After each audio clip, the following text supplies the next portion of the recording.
ഷാഫിയും രാഹുൽ മാങ്കൂട്ടത്തിലും ഒക്കെ V D സതീശനെ ഒരു ലീഡറായി ഇവരെല്ലാം അംഗീകരിക്കുന്നുണ്ട് എങ്കിൽ പോലും വി ഡി സതീശൻ്റെ ഇടം വലം നിൽക്കുന്ന രണ്ട് നേതാക്കളായി അടുത്ത തലമുറയായി വളർത്തിയെടുക്കുന്ന ഷാഫിയും രാഹുലും ഒക്കെ അടങ്ങുന്ന ആ ഒരു സംഘം എന്ന് പറയുന്നത് കൂടുതൽ എന്താണ് ഈ പറഞ്ഞ പോലെ ഈ പുതിയ കാലത്തെ വിമർശനങ്ങൾ നോക്കിക്കഴിഞ്ഞാൽ റീൽസിൻ്റെ നേതാക്കന്മാരാണ് എന്നൊക്കെയുള്ള വിമർശനങ്ങൾ ഉണ്ടാകുന്നു. ഇപ്പോൾ നമ്മൾ നിലമ്പൂരിലേക്ക് പോകുമ്പോൾ അത് കൂടുതൽ പ്രകടമായി കണ്ടതാണ്.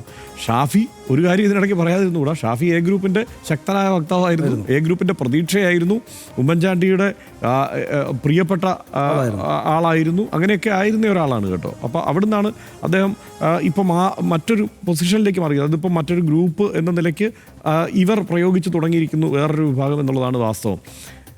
അപ്പോൾ അങ്ങനെ ഒരു രീതിയിൽ ഒരു സൈഡിൽ കൂടെ പോകുമ്പോൾ ഇപ്പുറത്ത് നിലമ്പൂർ തെരഞ്ഞെടുപ്പിൽ ചാണ്ടി ഉമ്മൻ 3000 വീട് കയറി ഇറങ്ങുന്നു എന്നൊരു തീരുമാനവുമായി വരുന്നു.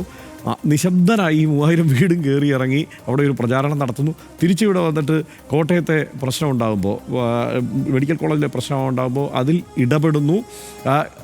വളരെ കാര്യക്ഷമമായി വിഷയങ്ങൾ അവതരിപ്പിക്കുന്നു. ഇനി നിലമ്പൂരിൽ തന്നെ ഇപ്പം എനിക്ക് തോന്നുന്നില്ല ഇപ്പോൾ പി സി വിഷ്ണുനാഥിൻ്റെ നേതൃത്വത്തിൽ ഉണ്ട് എന്നിങ്ങനെ പറയുന്നു എന്നുള്ളത് ഒരുപക്ഷെ ചിലപ്പോൾ ഒരു ആഗ്രഹമായിരിക്കാം, പഴയ എ ഗ്രൂപ്പുകാരുടെ ചില ആഗ്രഹമായിരിക്കാം. പക്ഷേ വിഷ്ണുനാഥിനെ ഒരു പരിധിവരെ അക്കോമഡേറ്റ് ചെയ്ത് കൊണ്ടുപോകുന്ന ഒരു രീതിയാണ് ഇപ്പോൾ വി ഡി സതീശൻ്റേതും ആ ഒപ്പം നിൽക്കുന്ന നേതാക്കന്മാരുടേതും ഒക്കെ കാണുന്നത്. പക്ഷേ എങ്കിൽ പോലും വിഷ്ണുനാഥും സ്വന്തം നിലയ്ക്ക് നിലമ്പൂർ തെരഞ്ഞെടുപ്പിൽ പെർഫോം ചെയ്തു. സനീഷ് ശ്രദ്ധിച്ചിട്ടുണ്ടാവും, വാർത്താ സമ്മേളനങ്ങളിലൊക്കെ കൃത്യമായി വിഷ്ണുനാഥിൻ്റെ പോയിന്റ് അവതരിപ്പിച്ച് വിജയിപ്പിച്ചെടുക്കുന്നത് നമ്മൾ കണ്ടു ആ നിലമ്പൂർ തെരഞ്ഞെടുപ്പിലും.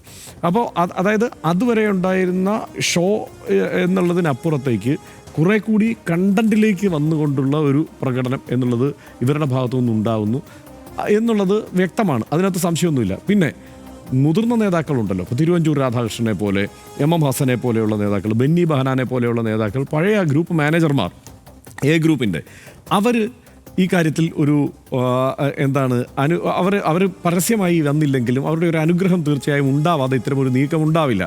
ഇന്നിപ്പോൾ ചാണ്ടി ഉമ്മൻ പറഞ്ഞ വാക്കുകളാണ് ഏറ്റവും ശ്രദ്ധേയമായിട്ടുള്ളത്. ഗ്രൂപ്പുകൾ എല്ലാ കാലത്തും ഉണ്ടായിരുന്നു. ആ ഗ്രൂപ്പുകൾ ഉണ്ടാകുന്ന എങ്ങനെയാണ്? ചില ആദർശങ്ങളുടെയും നിലപാടുകളുടെയും ഭാഗമായാണ്. പക്ഷെ അത് പാർട്ടിക്ക് മുകളിലല്ല. ഇത് തന്നെയാണ് ഉമ്മൻചാണ്ടി പറഞ്ഞിട്ടുള്ളത്, ഇത് തന്നെയാണ് കെ കരുണാകരൻ പോലും പറഞ്ഞിട്ടുള്ളത്. പക്ഷേ പ്രത്യേകിച്ച് ഉമ്മൻചാണ്ടി, അതായത് പഴയ എ ഗ്രൂപ്പിൻ്റെ എക്കാലത്തെയും നിലപാടെന്താണ്? ഞങ്ങൾ ആദർശത്തിന് വേണ്ടി നിലകൊള്ളുന്നവരാണ്, അധികാരത്തിന് വേണ്ടിയല്ല. ഞങ്ങൾ ആദർശമാണ് ഞങ്ങളെ നയിക്കുന്നത്. കാരണം എ കെ ആൻ്റണിയാണ് അവരുടെ മാർഗ്ഗദീപമായി മുമ്പിലുണ്ടായിരുന്നത്.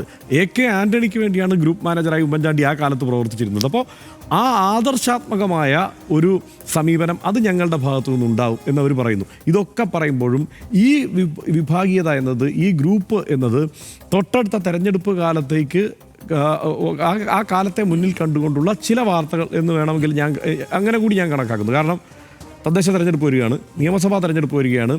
കുറേ അതായത് എ ഗ്രൂപ്പിനൊപ്പം നിന്ന അങ്ങനെ ഭയങ്കരമായി പണിയെടുത്ത് അതൊരു കേഡർ സംവിധാനം പോലെ പോയിരുന്ന സംവിധാനമാണ് എ ഗ്രൂപ്പ്. അവരുടെ ആ ഒപ്പം നിന്നിരുന്നവർക്ക് അവരെ അക്കോമഡേറ്റ് ചെയ്യുന്ന തരത്തിൽ കാര്യങ്ങൾ പോകണം, അവർക്ക് സീറ്റ് വേണം. ഇതിനു വേണ്ടിയുള്ള ഒരു ശ്രമം ഈ ഘട്ടം മുതൽ അവർ ആരംഭിക്കുന്നു എന്നതിൻ്റെ സൂചനയായിരിക്കാം ഒന്നാമത്.